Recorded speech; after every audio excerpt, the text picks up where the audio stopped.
जी बहू। सुमित्रा जी का बेटा था अमित और बहू का नाम था अमृता। सुमित्रा जी की बहू की बातें सुनकर ऐसा लगता था कि जैसे वो बहुत इंटेलिजेंट है, क्योंकि उससे कभी भी कोई भी सवाल पूछो फट से जवाब दे देती थी। अरे भाई, उसके जवाब से तो गूगल भी पीछे रह जाता था। और इसलिए कम से कम सुमित्रा जी के घर में तो किसी को भी गूगल की जरूरत ही नहीं पड़ती थी। जब भी घर में कोई बात चलती, कोई कुछ भी कहता, तो अमृता फट से कह देती, ये तो मेरे साथ भी हुआ था, मुझे इसके बारे में सब मालूम है। एक दिन सुमित्रा जी अमित और अपनी बहू अमृता के साथ अमित की बुआ जी, फूफा जी यानी कि मुकेश और उर्मिला जी के यहाँ पर मिलने के लिए गए। अरे बहुत अच्छा किया अमित बेटा, इतने दिनों के बाद आए हो तुम। हाँ सुमित्रा भाभी, कभी तो आ जाया करिए अपने बच्चों को लेकर। आपकी बहू के आने से तो हमारे घर में भी रौनक आ गई है। वो क्या है ना, अमित ऑफिस के काम में बहुत बिजी रहता है, इसलिए उसे तो वक्त ही नहीं मिल पाता। अच्छा, लगता है नौकरी काफी मुश्किल है अमित की। अरे नहीं नहीं फूफा जी, ऐसी कोई बात नहीं है। आप तो जानते हैं ना प्राइवेट जॉब में कितना काम होता है। अरे कोई समझे ना समझे, मुझे तो पता है प्राइवेट नौकरी में इतना काम करना पड़ता है कि इंसान की आफत आ जाती है। लेकिन बेटा, तुमने तो कभी जॉब की ही नहीं, तुम्हें कैसे पता? अरे जॉब नहीं की तो क्या हुआ मम्मी जी, सब जानती हूँ मैं। सबसे पहले ऑफिस में जाओ, वहाँ पर अपनी एंट्री डालो, उसके बाद दिन भर सिस्टम पर बैठकर काम करो। चारों तरफ कैमरे लगे होते हैं, आप अपनी नजर इधर की उधर नहीं कर सकते। उसके बाद दिन भर बॉस की चिक चिक सुनो, वो अलग से। यही सब होता है, मुझे ना सब पता है। अरे बहू रानी तो काफी इंटेलिजेंट है, हर बात की खबर है इसको। थोड़ी देर बाद, अब देखिए सुमित्रा भाभी, इतने दिनों के बाद आई हैं आप, खाना खाकर ही जाना, ऐसे तो मैं आपको जाने नहीं दूंगी। वैसे बुआ जी, खाने में क्या बनाया है? वो क्या है ना बेटा, आज तुम्हारी बुआ जी की तबीयत थोड़ी ठीक नहीं थी, इसलिए हमने सोचा कि जब तुम लोग यहाँ आ जाओगे तो बाहर से खाना मंगवा लेंगे और साथ में बैठकर खाएंगे। लेकिन बस प्रॉब्लम इतनी सी है कि मुझे बाहर से खाना ऑर्डर करना नहीं आता। सोचा जब अमित आएगा तो उसी को बोल दूंगी। अरे मुझे आता है ना, मैं कर देती हूँ ऑर्डर। बताइए क्या क्या मंगाना है आपको? इटालियन, कॉन्टिनेंटल, इंडियन, पंजाबी, सब पता है मुझे। क्या बात है बहू, क्या घर में भी खाना रोज बाहर से ऑर्डर करती हो? अरे नहीं नहीं नहीं बुआ जी, ऐसी कोई बात नहीं है, बस मुझे ना सब पता है। कोई बात नहीं अमृता, मैं अपने फोन से ऑर्डर कर देता हूँ। अरे क्या बात है, आजकल ऑनलाइन डिलीवरी पर कोई ऑफर नहीं चल रहा है, वरना काफी पैसे बच जाते। कैसी बात करते हैं अमित, मैं कह रही हूँ ना मुझे सब पता है। मुझे एक बहुत अच्छा ऑनलाइन डिलीवरी वाला मालूम है, जहाँ पर 50% ऑफ मिल जाएगा। और आज तो वैसे भी फ्राइडे है ना, फ्राइडे को तो उस पर 50-70% ऑफर मिलता ही मिलता है। अरे क्या बात है, इसके बारे में तो मुझे पता ही नहीं था। अरे बेटा, जिस चीज के बारे में किसी को पता नहीं होता, हमारी बहू को पता होता है।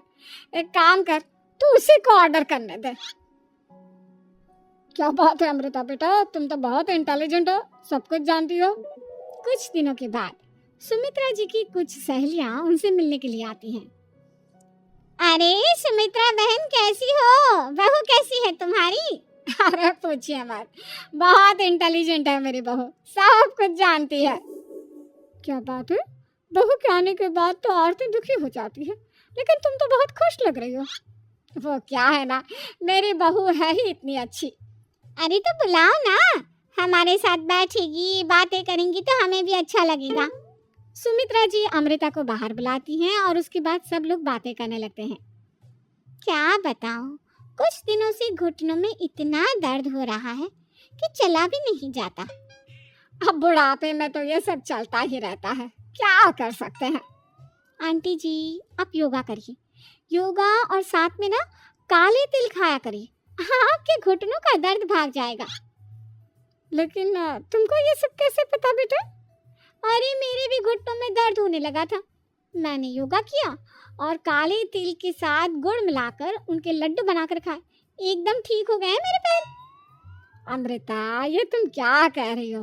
इतनी कम उम्र में तुम्हारे पैरों में दर्द कैसे हो सकता है? अरे मम्मी जी सच कह रही हूँ। एक बार अगर कोई ये नुस्खा अपना लेना बस मजा आ जाए। ठीक है बेटा, अगर तुम कहती हो तो मैं ये करके देखती हूँ। मुझे सब पता है आंटी जी, ये मेरे साथ हो चुका है, इसीलिए तो बता रही हूँ मैं आपको, ऐसे नहीं बताती किसी को। कुछ दिनों के बाद अमित अमृता को अपने दोस्तों के साथ घूमने के लिए ले जाता है। क्या यार, क्या जिंदगी हो गई है। सारा दिन ऑफिस का काम करते रहो, अपनी हेल्थ पर तो ध्यान ही नहीं दे सकते। अरे क्यों नहीं दे सकते अपनी हेल्थ पर ध्यान? सब दे सकते हैं, इंसान चाहे तो कुछ भी कर सकता है।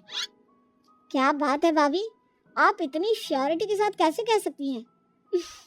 अरे आजकल ना एक से एक एप्लीकेशन है मार्केट में, और जानते हैं उसमें कुछ एक्सरसाइज तो ऐसी बताते हैं जिन्हें आप अपने ऑफिस में बैठे बैठे, मेरा मतलब लैपटॉप पर काम करते करते भी कर सकते हैं। अमृता, ऐसी एक्सरसाइज के बारे में तो मुझे भी नहीं पता था, तुम्हें कैसे मालूम?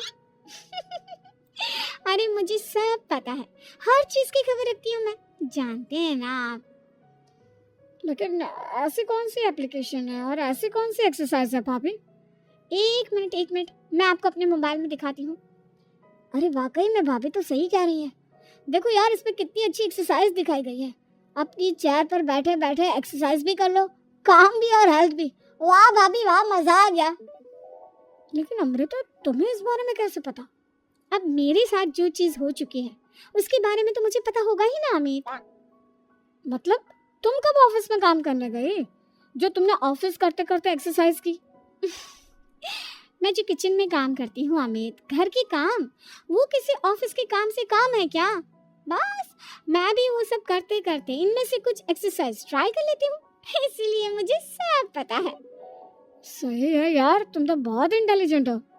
कुछ दिनों के बाद, ये क्या है? एक दोस्त ने मेरे साथ एक मजाक किया है, लेकिन समझ में ही नहीं आ रहा। अरे बेटा, तो अमृता से पूछ लेना, उसके पास कोई ना कोई जवाब जरूर होगा। ठीक कहती है मम्मी जी, मैं सब जानती हूँ। लेकिन अमृता, ये थोड़ा मुश्किल है, सोच लो। मेरे लिए कुछ भी मुश्किल नहीं, दुनिया की कोई भी पहेली हो मैं चुटकी में सॉल्व कर लेती हूँ। अच्छा ठीक है, देखो मेरे दोस्त ने मुझे एक खाली पेपर दिया है और कहा है कि इस पर उसने मेरे लिए कुछ मैसेज लिखा है। अब एक बात बताओ यार, खाली पेपर पर, आई मीन जिस पर कुछ भी नहीं लिखा हुआ, उसे मैं कैसे पढ़कर बताऊं? अरे बस इतनी सी बात, इसे तो मैं चुटकियों में सॉल्व कर दूंगी अमित। लेकिन कैसे बहू? इस पेपर पर तो वाकई में कुछ नहीं लिखा हुआ, एकदम खाली पेपर है, कैसे, क्या पढ़ोगी तुम? अमित, एक छोटा सा काम करो, जल्दी से एक मोमबत्ती लेकर आओ। अरे बहू, पेपर में आग लगाने का इरादा है क्या? नहीं मम्मी जी, इस पेपर पर अमित के दोस्त का लिखा हुआ मैसेज पढ़ने का इरादा है। अमित कैंडल लेकर आता है। अब ना बस इस पेपर को धीरे धीरे कैंडल के ऊपर घुमाते रहो, देखना 2 ही मिनट में मैसेज आपकी आंखों के सामने होगा। अच्छा ठीक है, मैं ऐसा करके देखता हूँ। 2 मिनट के बाद, अरे वाकई में इस पर तो अक्षर बनने लगे, लेकिन ये हुआ कैसे? और अमृता, तुम्हें कैसे पता? बहुत सिंपल है मम्मी जी, अमित के दोस्त ने नींबू के रस से मैसेज लिखकर उसे सुखा दिया। आप अगर मैसेज पढ़ना हो ना तो पेपर को आग के सामने ले जाओ और लेटर्स अपने आप उभर कर आ जाते हैं। वाह बहू, लेकिन तुम ये सब कैसे जानती हो? अरे मम्मी जी, जब मैं छोटी थी ना तो अपनी सहेलियों के साथ ऐसे ही गेम खेला करती थी। ये तो मेरे साथ कितनी बार हो चुका है, मुझे सब पता है। थैंक यू यार अमृता, तुम्हारी वजह से हमें कुछ भी सोचने की जरूरत ही नहीं पड़ती, तुम सब कुछ बता देती हो। कुछ दिनों के बाद सुमित्रा जी को अमृता के प्रेग्नेंट होने की खुशखबरी मिलती है और सुमित्रा जी अमृता को डॉक्टर के यहाँ लेकर जाती है। देखिए सुमित्रा जी, आपकी बहू की तबीयत बिल्कुल ठीक है, किसी भी तरह की चिंता करने की कोई ज़रूरत नहीं है, लेकिन हाँ, उनको आयरन वाली डाइट खाने की बहुत ज़रूरत है। ठीक है डॉक्टर साहब, आप बता दीजिए मैं अपनी बहू को क्या क्या खिलाऊं ताकि उसकी तबीयत ठीक रहे और आने वाले बच्चे की भी। अरे मम्मी जी, इसमें डॉक्टर से पूछने की क्या ज़रूरत है? किशमिश है, अनार है, पालक है, ये सब खाना चाहिए, आयरन का लेवल बिल्कुल बराबर रहता है। अरे वाह, आपकी बहू तो सब कुछ पहले से ही जानती है। ये तो बहुत अच्छी बात है। देखो, आयरन के साथ तुम्हें कैल्शियम भी खाना होगा। जानती हूँ मैं, अगर आयरन की खाली सप्लीमेंट लेते हैं और कैल्शियम नहीं लेते तो बॉडी उसे अच्छे से एब्जॉर्ब नहीं कर पाती। सब पता है मुझे। बहू ये भी मालूम है? हाँ मम्मी जी, आप तो जानती है ना, मुझे सब पता है। आपकी बहू की बातें सुनकर अच्छा लग रहा है। मुझे ऐसी बहुत कम लड़कियां मिलती हैं जिन्हें इतनी नॉलेज होती है, सारे सवालों के जवाब देती है। और हमारे इंडिया में तो वैसे भी हालात बहुत खराब है। बिल्कुल ठीक कह रहे हैं आप डॉक्टर साहब, लेकिन मैं उन लड़कियों की तरह नहीं हूँ। बहुत ख्याल रखती हूँ मैं हर चीज़ का। और जानती हैं आप, हमारे घर में तो किसी को किसी चीज़ के बारे में गूगल करने की ज़रूरत ही नहीं पड़ती। बिल्कुल ठीक कह रही है अमृता। अरे कुछ भी पूछ लो, इसे सब पता होता है। अरे वाह, तुम तो बड़ी कमाल की लड़की हो। चलो, ये तो बहुत अच्छी बात है, लेकिन फिर भी डॉक्टर की सलाह पर पूरा ध्यान देना चाहिए। वैसे क्या चाहिए तुम्हें, बेटा या बेटी? अरे डॉक्टर साहब, कुछ भी हो जाए, बस बच्चा अच्छे से हो जाना चाहिए। मुझे तो दोनों में से किसी से कोई भी परेशानी नहीं। और सुमित्रा जी आप? डॉक्टर मैडम, मुझे तो लड़के और लड़की में कभी भेद करने की आदत ही नहीं है। पोता आए या पोती, मेरे लिए तो दोनों एक बराबर है। सुनकर अच्छा लगा। वैसे आप जानती हैं, हमारे यहाँ पर तो लोगों को बड़ी बेचैनी रहती है ये जानने की कि पेट में लड़का है या लड़की, लेकिन विदेशों में ऐसा नहीं होता। हाँ, वहाँ पर तो सब कुछ पहले से ही बता देते हैं ना। ये भी कोई बात हुई भला? लेकिन तुम्हें कैसे पता कि वहाँ पर सब कुछ पहले ही बता देते हैं? अच्छा हाँ हाँ, तुम तो सब कुछ पहले से ही जानती हो ना। तुम्हारे साथ तो सब कुछ पहले से ही हो चुका होता है। नहीं नहीं मम्मी जी, ये तो मेरे साथ पहली बार हो रहा है, इसलिए मैं ये डायलॉग नहीं बोल सकती। अमृता की बात सुनकर सुमित्रा और डॉक्टर दोनों हंसने लगते हैं।